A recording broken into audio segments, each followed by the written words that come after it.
空腹か六郎太。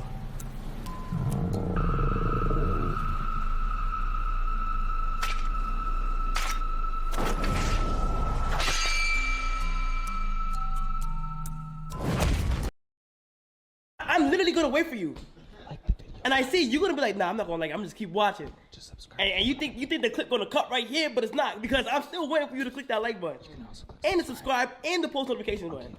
Hell's Paradise is going to be arguably one of the best shows this year, if not the best show this year. But at the same time, it also could be the most forgettable anime this year. I'm not making promises. The season has been super stacked with a lot of really great anime. And I think that if Hell's Paradise was dropped in another time, it may be the clear number one. But unfortunately, in this season, it's pretty stacked. You have a bunch of shows that are pretty good. You have Heavenly Delusion. You have Oshinoko, Skip and Loafer. You have a lot of shows. You can pretty much find any type of show for any type of desire you have. You're looking for mystery, you're looking for action, you're looking for romance. You'll find a pretty good show this season because it's just been that type of season. So it's got to do a lot to stand out, and I think that it actually does. I know that there are a few people who will lean towards the negative side. It's forgettable, it's basic, it's whatever. But I'm gonna be hopeful. And I'm gonna go on the side of it's gonna be one of the best of this year. And the reason why I think that it's gonna be remembered is because it's fun.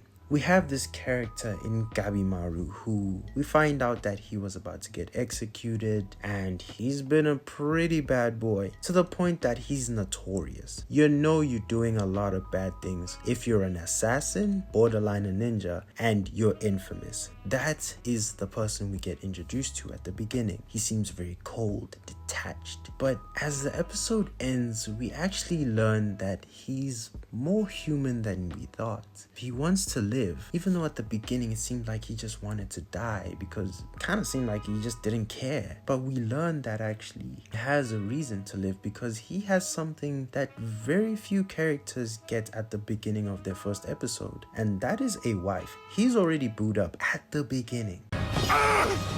It should have been me, not him!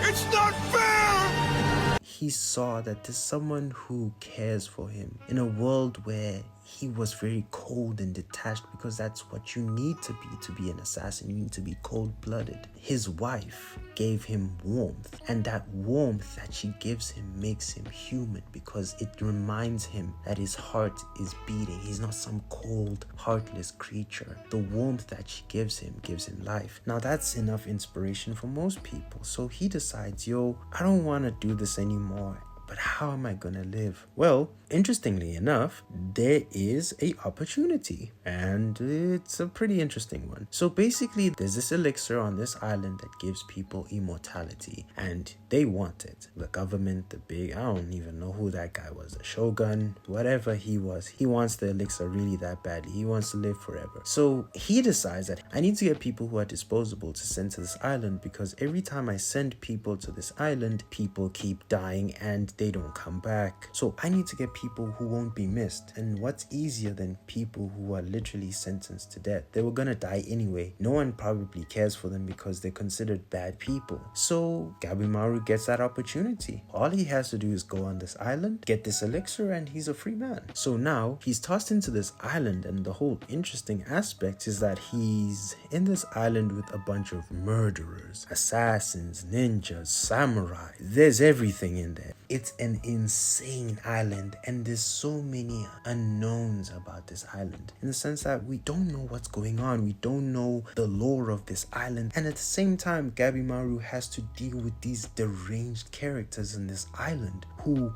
are like, hey, I'm trying to kill people so that I can get this elixir and then just go do whatever I want. So there's a lot of imminent danger wherever you look. Gabimaru is just trying to change.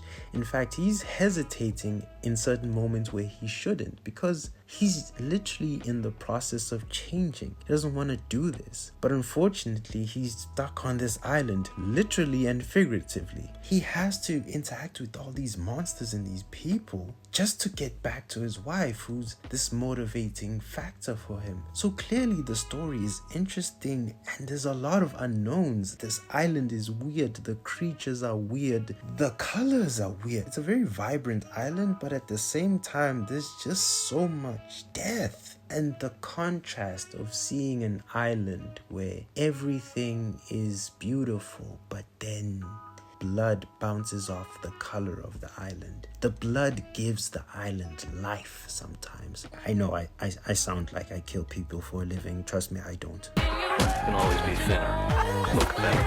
You're prettier than that. I like to dissect girls. Did you know I'm thoroughly insane? But anyway, we kind of get a lot of visual eye candy, very nice, and fan service for a few people. Slow down, baby. But it's a very interesting show because it's about a person who wants to change. But for now, they have to switch that feeling off to survive because it's that crazy of an island. So clearly, the show's got something going for it. It seems interesting. It seems like an adventure. It seems fun. It's this unknown danger, having these deranged characters, these monsters, learning about them. And I'm not just talking about the actual monsters, I hate to spoil, but the monsters on the island, the people. They're also monsters in their own right. This island gives us this opportunity where really it is about the strongest will survive. It's really good to watch, so obviously the show has a lot of interesting aspects to it. But at the same time, I can also understand why someone would say it's forgettable. Everything that I just told you could be the reason why someone considers this anime to be forgettable. I'll start with the story. If you're maybe above the age of 5, you may have heard or watched a few shows where prisoners or people who are going to be sentenced to death get an ultimatum to do something in exchange for freedom or a pardon or whatever. If you haven't, wait until you turn 5. You've probably gotten the gist of these types of stories. Of course, get the people who are gonna die and get them to do tasks that you would never want yourself to do. Cool. The whole thing of wanting to change because he found this lady or inspiration or family or whatever, but he's still stuck in this world. It's been done before. In fact, it's been done in Fast and Furious. If you've ever watched Fast and Furious 2, that's literally one of the premises where it's like, we don't really want to be bad people, but you know, well, they kind of sent us to go do these tasks, so we gotta go do them. And if we get caught, we're up. I want to hear about this, homie. I said forget about it, cuz.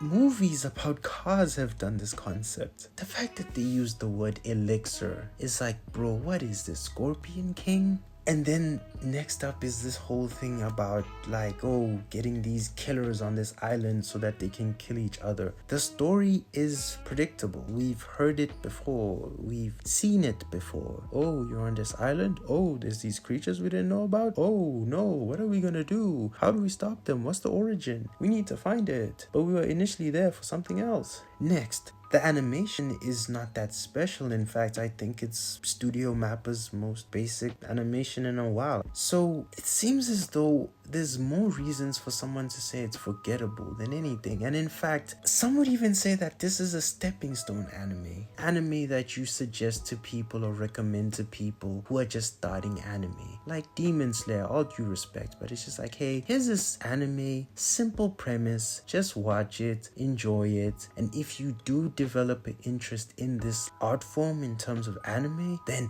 I'll actually show you the really, really good stuff, like Berserk, if you're ready for it. That is the type of danger that this show is in, because it's that 50-50. It has the potential to be great. All the reasons that I listed as to why the story is interesting, the sense of adventure, the sense of wonder, the unknown, the characters, the diversity, those things that make it positive could also be its downfall. And right now, I think that I keep watching it because I keep waiting for that plot twist that just makes it go crazy. And I think that that is what the anime needs. I haven't read the manga and I'm not gonna read the manga because I want to have fun. I don't want to see things coming, so I'm just gonna watch it week after week and wait for it to break the mold, because the opportunity to be special is there. I know that someone could say, yo, the story is basic, the characters are basic, the animation is just basic. It's not bad, it's not really that good. It's okay, you could switch off your brain and watch it. I could understand that. But I'm just hopeful in that it has something. This anime has the opportunity to be special, and if it doesn't get a twist, I feel as if it will just fall into place and just be another anime that's forgotten, an anime that is good but never great.